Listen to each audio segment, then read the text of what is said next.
This is the Everyday AI Show, the everyday podcast where we simplify AI and bring its power to your fingertips.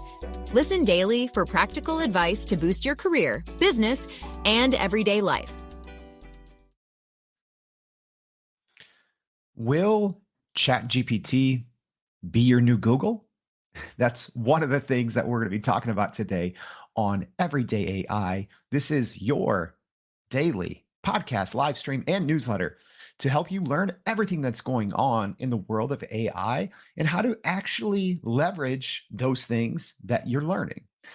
So thank you for tuning in, whether you are joining us live on LinkedIn, some other social media, or you're listening to this on the podcast. So thank you for tuning in. So a little schedule change today. We're supposed to talk a little bit about hiring, but instead we're going to talk about how to actually use ChatGPT. Very excited about this. So if you've listened on the show before, I've told you, I've tried to replace normal Google searches with Chat GPT. And that's one of the things that we're going to be talking about today. So before we get into that, let's talk about what's going on in the world of AI news, because there's a lot. As with every day, unless you're spending 3, 4, 5 hours a day, it is extremely hard to keep up with what's going on and how this affects our daily lives. Because whether you know it or not, whether you are a content creator, a lawyer, or a doctor, AI is currently impacting your industry. So we're spending so much time every day to tell you how. So let's jump into it and look at what's happening in AI news. So Google has officially launched a new search engine. That's right. The same Google that you know and love and that has been through the ups and the downs of the past decades is changing. So Google first announced this a couple weeks ago at their conference, but they are officially starting to roll it out today. So Google has launched what's called Search Generative Experience, or SGE. So what that is, it is an experimental version of the future of search, really. And what it's going to do is it's going to start to blend together kind of traditional search results with more of an AI experience. So they did kind of preview this at their event. We will show you that preview in the newsletter, and we'll also have a link to sign up. So you have to get on the wait list, and you have to also enable this. So make sure you go to youreverydayai.com, sign up for the newsletter. We're going to have those links and those instructions on if you want to start using this SGE, how to go ahead and do that. So make sure to check that out.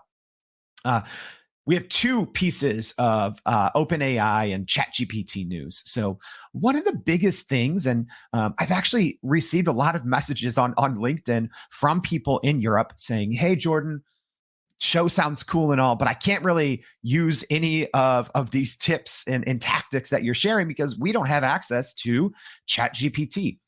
Or in some cases, Google's new AI kind of chat experience called Bard. So a lot of countries in Europe, because the EU largely is regulating AI technology a little more, getting access to these tools is not as easy as it is for people like myself who live in the US. So OpenAI CEO Sam Altman met with European politicians discussing like, hey, how can we make this work? How can we, make sure your privacy concerns are met, but still be able to use ChatGPT in these countries? So what came of it is, there's kind of some threatening, some back and forth, like, all right, well, if you don't want us here, we'll leave. We won't come here. But it sounds like they're probably going to be working things out. And they're talking about something called the EU AI Act. A lot of alphabet soup there. So the EU AI Act, and it could be the first set of rules to globally govern AI, which is kind of crazy to think about it that way, that we could have our first kind of set of, international rules that tells us, how we're going to be using AI ethically, morally, responsibly, so many things. So definitely keep an eye on that.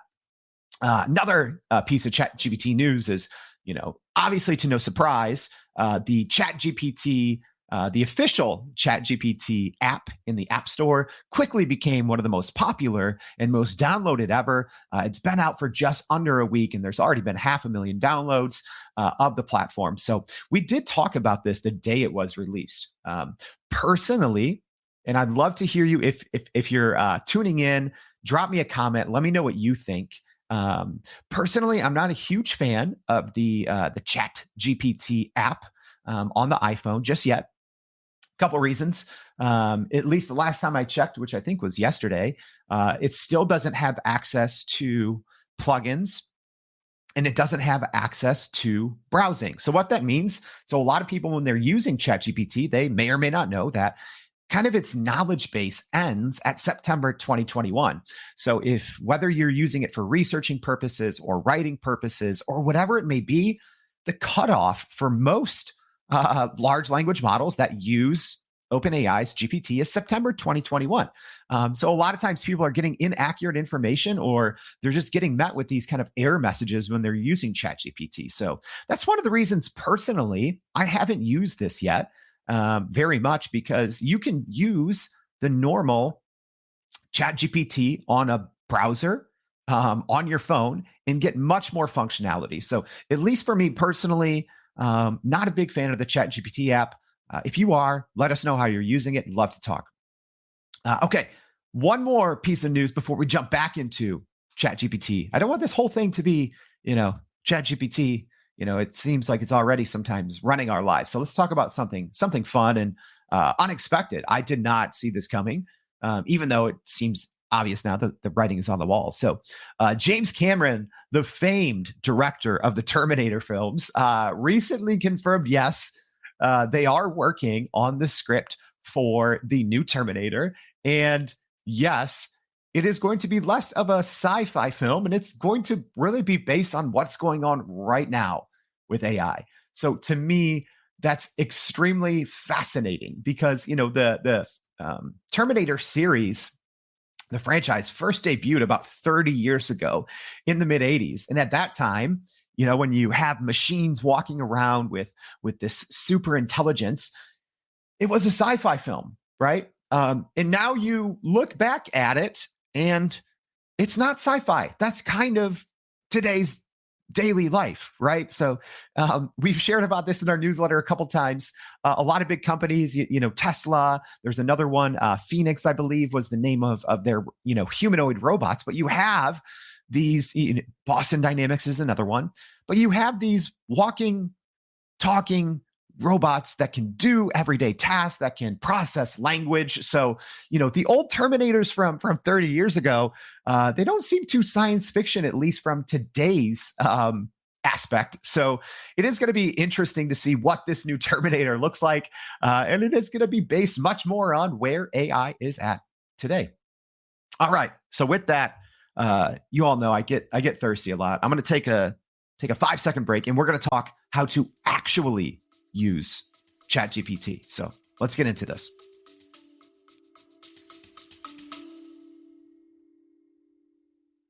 Are you still running in circles trying to figure out how to actually grow your business with AI? Maybe your company has been tinkering with large language models for a year or more, but can't really get traction to find ROI on Gen AI. Hey, this is Jordan Wilson, host of this very podcast. Companies like Adobe, Microsoft, and NVIDIA have partnered with us because they trust our expertise in educating the masses around generative AI to get ahead. And some of the most innovative companies in the country hire us to help with their AI strategy and to train hundreds of their employees on how to use Gen AI. So whether you're looking for ChatGPT training for thousands or just need help building your front-end AI strategy, you can partner with us too, just like some of the biggest companies in the world do. Go to youreverydayai.com/partner to get in contact with our team, or you can just click on the partner section of our website. We'll help you stop running in those AI circles and help get your team ahead and build a straight path to ROI on Gen AI. And again, if you are watching live, feel free to drop a comment on anything that we're talking about. And I'd love to go over it a little more, whether it's one of the topics that we talked about in the news roundup, or if you have questions on how to actually use AI, go ahead and drop a comment. So let's talk.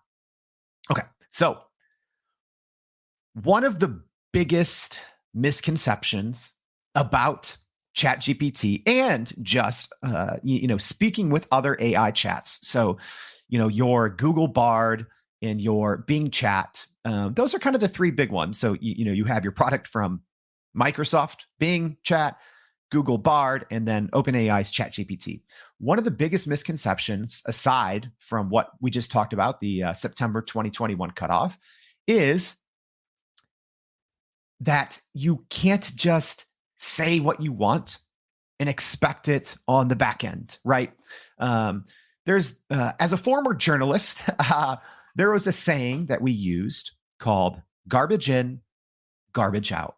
So many people, especially when this technology first came out, and there weren't any courses on prompting, and every other post on Twitter and LinkedIn wasn't, these 32 prompts are going to save your life. Before all of that, people were kind of disappointed with these AI chats with ChatGPT. They're saying, all right, well, look, it's a failure.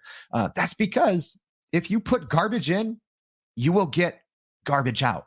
So that's what I want to talk about today. And if you give me another 5 to 10 minutes of your time, I will guarantee you that you will be getting much better results on the back end. Again, whether you're using ChatGPT or anything else. So let's talk about the process that our team at Everyday AI uses when we are using ChatGPT or any of these others. So we use a 3-step process. And if you like this, let me know. Reply in the newsletter. Let me know, and we'll dive more into it. So it's called prime, prompt, polish. So 3 Ps. So remember this the next time that you're going to log on to ChatGPT to do a search. Prime, prompt, polish. 3 Ps. Let's dive in. Prime. Okay. This is the biggest mistakes that people are making. So many people just jump in and they just expect these AI chats to be able to deliver whatever they want. But you have to prime. You have to assign a role to the chatbot. I know that sounds weird, right? But these AI chat platforms are trained on, I think, billions of websites and so much information that we cannot even comprehend. So it is, they have the ability to play any role that we tell them, but we have to prime them. And we have to say, as an example, you are a world-class marketer. So let's say you want some marketing copy, right? You don't just say, give me marketing copy for this product. Let's use Everyday AI as an example. So if I wanted an intro to the show, or if I wanted ideas on how to grow the Everyday AI podcast, and I wanted to ask ChatGPT, I would prime it. I would say, you are a world-class marketer, copywriter, and researcher. You've watched, listened, and analyzed the top 100 podcasts in the US on technology. These are some of the ones that you've spent the most time on. And I would give ChatGPT not just the names, but I would give them the website as well, because if you have browsing enabled, it can go check out those websites. And if you give it very specifics in this priming phase, again, if you're using the right tools, it will go ahead and read those web pages. It'll do research on its own before you even give it a prompt. So I always, in the priming process, I assign it a role. I get very specific. I give examples. And here's the trick. I hope you're listening to this one. After you prime, at the end, say, what other questions do you have before we get started? Right? That's huge. That's huge. Because a lot of times, even when you prime it, so put this at the end of your priming, say, what other questions do you have before we get started? That is the biggest tip and trick I can give you today on getting better outputs out of ChatGPT, Google Bard, Bing Chat. Ask before you start and after you've primed. So type in that big prime, assign it a role, say what you want it to do, and then say, give examples and say, do you have any other questions before we get started? And I guarantee you, which is weird, right? It's weird that they'll be smarter than us. This happens to me every day. They'll say, yes, this doesn't make sense to me. What about A, B, and C, right? So they will come back and say, hey, I'm not fully prepared yet. So that is step one, the priming process, okay? Step two, the prompt. So this is something that we've all probably done if you've used ChatGPT, or if you've even used, if you log on to, Bing, you could have accidentally prompted because, especially, Bing, Microsoft with their Bing chat is starting to blur the lines between traditional search and chat. So maybe you've even, prompted without knowing it. But the prompt, once you've gone through the priming and answered any questions, the prompt should be very specific. You need to give it a task and say exactly what you want. So you don't just say, analyze this. You would say, analyze this and give it to me in a table form with 4 columns. Column 1 should be this. Column 2 should be this. Column 3 should be this, right? Etc. So make sure in your prompt, you say as specifically as possible what you actually want after priming. What do you actually want, right? So whether you want 10 headline ideas, whether you want a 600-word article, if you want a vegan recipe, right? Whatever you specifically want, you have to be as pinpoint accurate as possible, okay? Including what you want it as, right? So if you're using ChatGPT to help code, don't just say, give me the code. You say, give this to me in HTML. You say, give this to me in CSS. Give this to me in JSON, in markup, right? Whatever language. So be very specific in the prompting process, okay? Third, definitely not, this is last but not least, after you've primed, after you've prompt, make sure to polish, okay? So what does that mean? Even if you do a great job in the priming and you do a very specific prompt with examples, chances are you're not going to get a perfect product on the back end, on the first try, right? Does anyone ever get anything perfect on the first try? Absolutely not. And neither will, ChatGPT, even if you do a good job setting it up. Okay. So how do we polish? Well, it's pretty easy. You have to put your your editor hat on or your teacher's hat on, and you have to say what didn't go right, what could be better, right? And I actually have a couple tips here. Okay, these are next level tips, but we're going to do it anyways. One of the most overlooked parts of this process, and this is where the polishing comes into play, is after you get your first response. If you're not sure how to make it better, talk to Chat GPT like a human, right? So let's say you wanted a table to help you analyze your competitors and you asked for certain things and some were good and some weren't, right? And you don't know how to make the prompt better. You can say a couple ways you can, polish that. Number one is you can say, hey, this column doesn't look like what I wanted. Could you please redo it and make this column more blank? Okay, that's one way to polish.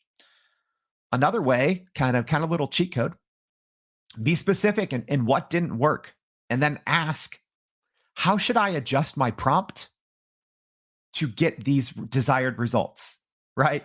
So let's say you asked for ChatGPT to analyze your competitors and it didn't, it looked more regionally versus locally. Let's just use that as an example. So you say, hey, these are more regional competitors. I'd like more local competitors such as A, B, and C. How can I adjust this prompt, the original prompt, to make sure to get these results, right? So in the polishing process, once you've been using it for a while, it will become second nature to you. But one of the ways that you improved your prompting skills and your ability to use ChatGPT is to ask, hey, these results fell short in this way, and this way. How can I improve this prompt to get better results? Right? All right. I have 2 more tips for you. So one quick coffee break here. Again, please, if you have questions, let's go over it. I'm here. I'm working for you. Okay. Another huge oversight. So aside from people not realizing that kind of Chat GPTs or large language models, a lot of time in general, they have a cutoff dates, right? So September 2021. The other thing is people aren't using kind of the tabs in Chat GPT to their fullest potential. What do you mean, Jordan? Well, every single search that you make in Chat GPT is saved in the left-hand column. And it's a little different for Bard and for Bing Chat, but everything is saved, right? So a lot of times when we're doing these repetitive tasks, if you're using Chat GPT, a biggest mistake that I see people make is they just start a new chat, whether it's the next day, later in the day, a week later, right? But if you're going through this process of priming, prompting, and polishing, it's a little bit of work, right? But why would you redo it all? If you're using, this every week for a specific task that you're trying to automate, a mundane research project that you don't want to do, put in the time to set it up once. And then make sure you go back to that same chat. It is saved. So what I like to do is I like to label them. So Chat GPT, as an example, will give it a label based on the question. I label it something else. You can go in, click the little edit button, and call it something. Here's why I do it. And this is more of an advanced tip. So if you're new, just bear with me. It'll make sense.